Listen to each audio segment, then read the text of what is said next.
بسم اللہ الرحمن الرحیم۔ السلام علیکم دوستو، آج کا بیان حضرت خواجہ نظام الدین اولیاء دہلوی رحمۃ اللہ علیہ کی حالات زندگی کے بارے میں ہے۔ حضرت خواجہ نظام الدین اولیاء محبوب الہی رحمۃ اللہ علیہ کے آباء و اجداد بخارا کے رہنے والے تھے۔ حضرت محبوب الہی رحمۃ اللہ علیہ کا خاندان بخارا سے ہجرت کر کے پہلے لاہور آیا، پھر لاہور سے بدایوں سکونت اختیار فرمائی اور آپ کا سلسلہ نسب 15 واسطے سے سیدنا حضرت علی رضی اللہ تعالی عنہ سے ملتا ہے۔ آپ کے دادا سید علی بخاری رحمۃ اللہ علیہ اور ان کے چاچا زاد بھائی حضرت سید عرب رحمۃ اللہ علیہ دونوں بزرگ اپنے اپنے اہل و عیال کے ساتھ بخارا سے ہجرت کر کے بدایوں میں آباد ہو گئے۔ بعد میں دونوں حضرات نے آپس میں مشورہ کیا اور اپنے خاندانی رشتے کو زیادہ مضبوط کرتے ہوئے حضرت سیدنا احمد رحمۃ اللہ علیہ کی شادی سیدہ زلیخا رحمۃ اللہ علیہ سے کر دی۔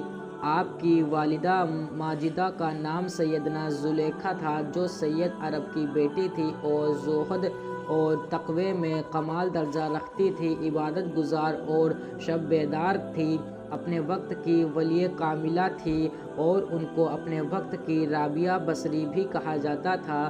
حضرت خواجہ نظام الدین اولیاء کی ولادت بروز بدھ تاریخ 27 صفر 636 ہجری بدایوں میں ہوئی۔ ولادت کے بعد آپ کا نام حضور نبی کریم صلی اللہ علیہ وسلم کے مبارک نام سے محمد رکھا گیا، مگر دنیا میں آپ نے اپنے القابات سے سلطان المشائخ، محبوب الہی، سلاطین، سلطان الاولیاء اور نظام الدین اولیاء سے شہرت پائی ہے۔ جب آپ کی عمر مبارک 5 سال کی تھی تو آپ کے والد اس دار فانی سے رخصت ہو گئے۔ آپ کی تعلیم، تربیت اور پرورش کی ذمہ داری آپ کی والدہ ماجدہ سیدنا زلیخا رحمۃ اللہ علیہ کے اوپر آ گئی۔ آپ کی والدہ بہت ہی سمجھدار اور دیندار خاتون تھی۔ آپ بڑے خاندان کی بیٹی تھی۔ بھائیوں نے چاہا بھی کہ اپنی بہن کی مالی مدد کر دیں، لیکن آپ نے انکار کر دیا اور اپنے بیٹے کے لیے آپ خود کام کاج کر کے پیسہ کماتی تھی اور اسی سے گھر کی ضرورت کو پورا کرتی تھی۔ حضرت خواجہ نظام الدین رحمۃ اللہ علیہ کم عمر کے ہوتے ہوئے بھی کبھی کھانے کے لیے ضد نہیں فرمایا کرتے تھے اور صبر اور برداشت کا مظاہرہ فرماتے تھے۔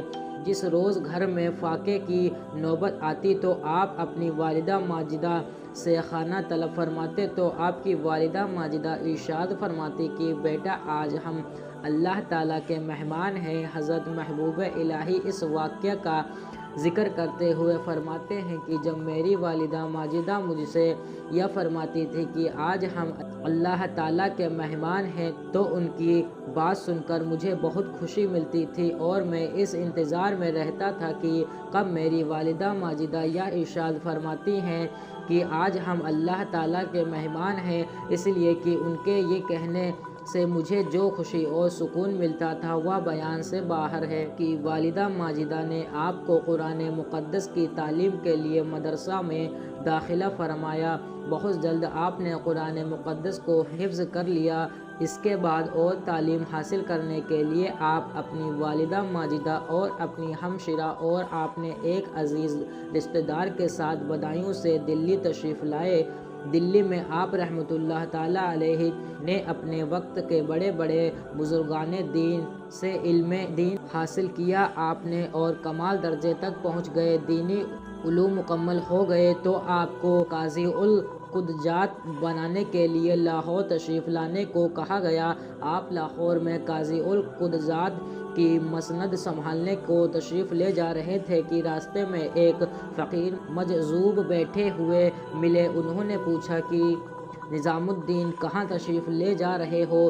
تو آپ نے جواب دیا کہ قاضی القضات بن کر مسند سنبھالنے جا رہا ہوں۔ تو اس فقیر صاحب نے فرمایا کہ قاضی مت بنو، کچھ اور بن جاؤ۔ تو آپ نے پوچھا کہ کہاں جاؤں؟ تو اس فقیر نے کہا کہ پاک پتن شریف جاؤ۔ ناظرین، اس کے بعد حضرت فرید الدین ملت، جنہیں دنیا بابا فرید الدین گنج شکر رحمۃ اللہ تعالیٰ علیہ کے نام سے جانتی ہے، آپ جب فرید الدین گنج شکر کی خدمت میں پہنچے تو فرید الدین گنج شکر رحمۃ اللہ تعالیٰ علیہ نے آپ کو دیکھ کر آپ کا استقبال کیا۔ حضرت خواجہ نظام الدین اولیاء اور بابا فرید الدین گنج شکر رحمۃ اللہ تعالیٰ علیہ تھوڑی دیر تک آپ کی باتیں ہوتی رہی۔ اس کے بعد حضرت خواجہ نظام الدین رحمۃ اللہ تعالیٰ علیہ نے بابا فرید الدین گنج شکر رحمۃ اللہ تعالیٰ علیہ کے دست مبارک پر بیعت کی اور ان کے حلقے ارادت میں شامل ہو گئے۔ بابا فرید الدین نے اپنے خادم سے فرمایا، اس طالب علم کے لیے جماعت خانے کے اندر زمین پر سونے کی بجائے ایک چارپائی کا بندوبست کیا جائے۔ تو حضرت خواجہ نظام الدین نے سوچا کہ بڑے بڑے بزرگان دین تو نیچے سوئے ہوئے ہیں، مجھے یہ زیب نہیں دیتا کہ وہ زمین پر سوئیں اور میں چارپائی پر۔ آپ نے خادم سے یہ بات کہی تو خادم نے فرمایا کہ حضرت مرشد کا حکم ہے کہ آپ زمین پر نہیں بلکہ چارپائی پر سوئیں۔ پاک پتن شریف سے واپسی پر حضرت خواجہ نظام الدین رحمۃ اللہ تعالیٰ علیہ جب دلی تشریف لائے تو آپ کا کوئی خود کا ذاتی مکان نہیں تھا، اس لیے ایک سرائے میں آپ نے قیام کیا۔ کچھ دنوں تک اس سرائے میں رہے، پھر دلی کے ایک امیر شخص رواد ارض کا مکان خالی ہوا اور جو کہ حضرت امیر خسرو رحمۃ اللہ تعالیٰ علیہ کے نانا تھے، تو نظام الدین اولیاء رحمۃ اللہ تعالیٰ علیہ ان کے گھر میں ٹھہر گئے۔ یہ گھر بہت بڑا تھا، لیکن کچھ ہی دنوں کے بعد رواد ارض کے بیٹے واپس آ گئے اور انہوں نے فوری طور پر خواجہ نظام الدین اولیاء رحمۃ اللہ علیہ کو مجبور کیا کہ ہمارا مکان خالی کر دیا جائے۔ اس کے بعد حضرت نظام الدین اولیاء رحمۃ اللہ تعالیٰ علیہ کے پاس جو کتابیں تھیں انہیں اٹھا کر گھر سے باہر نکلے اور سوچتے رہے کہ کہاں تشریف لے جائیں۔ پھر سامنے ایک مسجد تھی جسے چھپر والی مسجد کہا جاتا ہے، وہاں پر تشریف لائے۔ ایک دن آپ نے اللہ کی بارگاہ میں عرض کی کہ مولا کہاں جاؤں؟ تو آپ کو ارشاد ہوا کہ غیاث پور آپ تشریف چلے جائیں۔ آپ کا عالم یہ تھا کہ آپ کے گھر میں ایک تھیلا لٹکا رہتا تھا، افطار کے وقت اس تھیلے سے روٹیوں کے ٹکڑے نکال کر لائے جاتے تھے، آپ اور آپ کے چاہنے والے عقیدت مند اسی روٹی کے ٹکڑوں سے روزہ کھولتے تھے۔ پھر وہ وقت بھی آ گیا کہ جب حضرت بابا فرید الدین گنج شکر رحمۃ اللہ علیہ اپنے مرید خاص حضرت نظام الدین اولیاء کو اپنے پاس بلایا اور ارشاد فرمایا کہ میں تم کو اپنا خلیفہ بناؤں گا۔ مرشد کی بات سن کر آپ کی خوشی کی کوئی انتہا نہ رہی، آپ اسی انتظار میں رہے کہ کب مرشد کا حکم ہوتا ہے۔ ایک دن آپ کے پیر و مرشد نے آپ کو بلایا اور ارشاد فرمایا کہ نظام الدین تمہیں یاد ہے میں نے تم سے کہا تھا؟ تو آپ نے فرمایا جی حضور یاد ہے۔ پھر بابا فرید الدین گنج شکر رحمۃ اللہ علیہ نے فرمایا کاغذ لاؤ تاکہ خلافت تحریر کر دی جائے۔ اس کے بعد کاغذ لایا گیا اور اس پر خلافت نامہ تحریر کر کے حضرت خواجہ نظام الدین اولیاء رحمۃ اللہ تعالیٰ علیہ کے حوالے کر دیا گیا اور اس کے ساتھ یہ بھی ارشاد فرمایا کہ نظام الدین اللہ تعالیٰ تمہیں نیک بنائے، تم ایک ایسے درخت کے جیسے بنو گے کہ جس کے سائے میں اللہ کی مخلوق راحت اور فضیلت حاصل کرے گی۔ پھر فرمایا کہ نظام الدین ایک بات یاد رکھنا کہ اگر کسی سے قرض لو تو اس کی جلد ادائیگی کی کوشش کرنا اور اپنے دشمنوں کو ہر حال میں خوش رکھنے کی کوشش کرنا۔ اور یہ جو خلافت نامہ لکھا گیا ہے اسے حیثی میں مولانا جمال الدین کو اور دلی میں قاضی ممتاز الدین کو دکھا دینا۔ حضرت خواجہ نظام الدین اولیاء رحمۃ اللہ تعالیٰ علیہ نے جوانی کے دنوں میں 30 سال تک سخت مجاہدے کیے ہیں اور اپنی عمر کے آخری حصے میں اس سے بھی زیادہ سخت مجاہدے کیے ہیں، یعنی آپ 80 سال کی عمر مبارک میں بھی 5 وقت کی نماز کے لیے جماعت خانہ کے بالا خانے سے نیچے تشریف لاتے تھے اور یہ بالا خانہ بہت اونچائی پر تھا۔ بڑھاپے اور ضعف کے حالت میں بھی آپ جب افطار کرتے تو ہلکی اور معمولی سی چیزوں سے آپ افطار کرتے، شب بیداری کی وجہ سے آپ کی آنکھوں میں سرخی چھائے رہتی تھی۔ رات اور دن میں فرض عبادت کے علاوہ 400 سے 500 نفل نمازیں آپ پڑھتے تھے اور زیادہ وقت تسبیح پڑھنے میں گزارا کرتے تھے۔ اللہ رب العزت کے جو نیک بندے ہوتے ہیں اللہ انہیں ایسے مرتبے عطا کرتا ہے۔ حضرت نظام الدین اولیاء رحمۃ اللہ علیہ نے اپنی زندگی اللہ اور اس کے رسول کی محبت میں گزاری اور اللہ نے آپ کو اتنا بلند مقام عطا کیا۔ ایک دن آپ نے اپنی آنکھوں میں آنسو بھر کر ارشاد فرمایا کہ میں دنیا سے نفرت کرتا ہوں اور مجھے جو کچھ ملا ہے اپنے پیر کی برکت سے ملا ہے۔ آگے آپ نے ارشاد فرمایا کہ اس کی وجہ یہ ہے کہ ایک دن جب میں اپنے پیر و مرشد کی بارگاہ میں رخصت ہونے لگا تو انہوں نے مجھے سفر میں خرچ کے لیے ایک سکہ دیا۔ ابھی تھوڑی دیر ہی گزری تھی کہ ان کا یہ حکم ہوا کہ آج نہ جاؤ کل چلے جانا، تو میں اپنے پیر کے حکم سے رک گیا۔ پھر جب افطاری کا وقت آیا تو گھر میں روزہ افطار کے لیے کوئی چیز بھی موجود نہیں تھی۔ میں نے عرض کی حضور آپ نے مجھے ایک سکہ جو دیا ہے اگر آپ اجازت دو تو میں اس سکے سے افطاری کا کوئی انتظام کر لوں۔ پیر و مرشد میری بات سے بہت خوش ہوئے اور میرے حق میں دعا کی اور پھر ارشاد فرمایا کہ نظام الدین میں نے اللہ تعالیٰ سے تمہارے لیے تھوڑی سی دنیا طلب کی ہے۔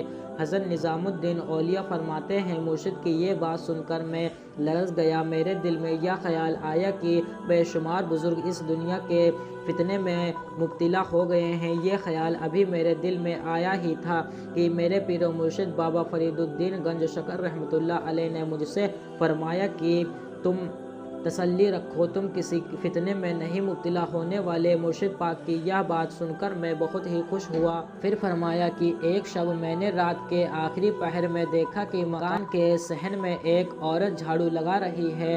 میں آگے بڑھ کر اس سے پوچھا کہ تم کون ہو؟ اس نے جواب دیا کہ میں دنیا ہوں اور مخدوم کے گھر میں جھاڑو دے رہی ہوں۔ میں نے اسے ڈانٹتے ہوئے کہا کہ اے فتنے میں ڈالنے والی، میرے گھر میں تیرا کیا کام ہے؟ جا میرے گھر سے چلی جا۔ اس سے میں نے کئی بار جانے کو کہا لیکن وہ جانے کا نام نہیں لیتی تھی۔ پھر میں نے اسے گردن سے پکڑا اور اسے کھینچ کر گھر سے باہر نکال دیا لیکن وہ پھر بھی بار بار اپنی طرح متوجہ کرتی تھی۔ اللہ رب العزت نے پھر وہ وقت بھی عطا کیا کہ آپ خود تو ہمیشہ روزہ رکھنے والے تھے لیکن دونوں وقت شاہی دسترخوان آپ کے یہاں لگتا اور اس دسترخوان پر امیر اور غریب، شہری، پردیسی، گنہگار اور نیک سب ایک ساتھ بیٹھ کر کھانا کھاتے اور لے جانے کی بھی اجازت تھی۔ بہت لوگ کھاتے اور کھانا باندھ کر بھی لے جاتے تھے اور ہر طرح کے کھانے غریب اور امیر کے لیے دسترخوان پر موجود ہوتا تھا۔ پھر ایک وقت ایسا بھی آتا ہے جو کہ آپ کا آخری وقت تھا۔ وصال سے تھوڑی دیر پہلے اپنے مرید اور خلیفہ حضرت سید نصیر الدین چراغ دہلوی رحمۃ اللہ علیہ کو حضرت بابا فرید الدین گنج شکر رحمۃ اللہ علیہ کے دیے ہوئے تبرکات، خاص خرقہ مبارک، تسبیح، عصا، جا نماز، لکڑی کا ایک پیالہ اور وہ تمام چیزیں جو آپ کو آپ کے مرشد پاک کی طرف سے عطا کی گئی تھی آپ نے انہیں دی اور ارشاد فرمایا کہ تم دہلی میں رہنا اور لوگوں کی سختیاں برداشت کرنا۔ حضرت خواجہ نظام الدین اولیاء رحمۃ اللہ علیہ کے وصال کا وقت بالکل قریب آج پہنچا تھا۔ ساری رات آپ پر گسی کی کیفیت طاری رہی۔ جب فجر کی اذان ہوئی تو آپ کچھ ہوش میں آئے اور فجر کی نماز ادا کی مگر بے ہوشی کی عالم اور استغراق کی عالم تھی، اس لیے کئی بار نماز فجر ادا کی۔ خادم اور آپ کے ارادت مند آپ کی خدمت میں حاضر تھے۔ ماحول پر ایک عجیب طرح کی افسردگی آئی ہوئی تھی، پتہ نہیں کیا ہونے والا ہے۔ ہر کوئی گمسم تھا کہ سورج اپنی پوری چمک دمک کے ساتھ طلوع ہوا، اس کی کرنیں اور ارض و فلک پر پھیل رہی تھی کہ شمس الاولیاء، آفتاب ولایت حضرت محبوب الہی رحمۃ اللہ تعالیٰ علیہ اس دار فانی سے دار بقا کی طرف کوچ کر گئے۔ انا للہ و انا الیہ راجعون۔ آپ کی نماز جنازہ حضرت بہاؤالدین زکریا ملتانی رحمۃ اللہ علیہ کے پوتے شیخ الاسلام حضرت شیخ رکن الدین رحمۃ اللہ علیہ نے پڑھائی۔ نماز جنازہ کے بعد انہوں نے ارشاد فرمایا کہ آج مجھ پر یہ حقیقت آشکارا ہوئی ہے کہ حضرت خواجہ نظام الدین اولیاء نے مجھے کیوں دہلی میں روک کر رکھا تھا، حالانکہ میں 4 سال سے ملتان جانے کا ارادہ کیے ہوئے تھا، لیکن حضرت مجھ سے فرماتے تھے کہ آخر اتنی جلدی کیا ہے، چلے ہی جاؤ گے تو میں سمجھتا ہوں کہ آپ کے اصرار کا مقصد صرف یہ تھا کہ میں آپ کی نماز جنازہ کی امامت کی سعادت حاصل کر سکوں۔ آپ کے نماز جنازہ میں لاکھوں عقیدت مند اور مریدوں نے شرکت کی، جن میں اولیاء اکرام، علماء اکرام، مشائخ اعظام، آپ کے مریدین، خلفاء خادم اور ہر جگہ کے خاص اور عام لوگ شامل تھے۔ ہندوستان کا حکمران سلطان محمد تغلق بھی آپ کے جنازے میں شامل تھا اور اس نے آپ کے جنازے کو کندھا بھی دیا۔ سلطان تغلق آپ کے وصال پر اس قدر رویا کہ اس غم میں اسے کسی بھی طرح سے قرار نہیں آتا تھا، اور پھر نماز ظہر کے بعد آپ کو اسی جگہ پر دفن کر دیا گیا جہاں آج آپ کا مزار شریف ہے۔ آپ کے عقیدت مند سلطان محمد تغلق نے آپ کے مزار مبارک کی خوبصورت اور عالیشان عمارت تعمیر کروائی اور اس پر ایک گنبد بھی تعمیر کروایا۔ آپ کا مزار شریف دلی میں ہے۔ آپ نے شادی نہیں کی تھی، اس لیے آپ کی کوئی اولاد نہیں تھی، اور روحانی سلسلہ آپ کا پورے ہندوستان میں پھیلا اور ابھی تک جاری اور ساری ہے اور قیامت تک جاری اور ساری رہے گا، کیونکہ اللہ رب العزت نے فرمایا، الا ان اولیاء اللہ لا خوف علیہم ولا ہم یحزنون۔ اللہ کے اولیاء کو اس دنیا میں بھی کوئی غم اور خوف نہیں، اور نہ ہی آخرت میں وہ غمگین ہوں گے۔ دوستو، یہ بھی حضرت خواجہ نظام الدین اولیاء رحمۃ اللہ علیہ کی حالات زندگی کے بارے میں کچھ واقعات جو کم الفاظ میں نے آپ کے سامنے رکھی۔ حالانکہ میں اس قابل نہیں کہ میں ان کے مرتبے کو بیان کر سکوں، پھر بھی مجھے جتنی جانکاری ملی اس حساب سے میں نے جو کچھ بھی پڑھا، اگر اس میں کوئی غلطی ہوئی ہو تو اللہ رب العزت معاف کرے، اور دعا ہے اللہ رب العزت ہمیں بھی اپنے اولیاء کے نقش قدم پر چلنے کی توفیق عطا فرمائے، آمین۔ دوستو، اگر آپ کو ہماری یہ ویڈیو پسند آئی ہو تو برائے مہربانی ویڈیو کو شیئر ضرور کریں۔ خدا حافظ۔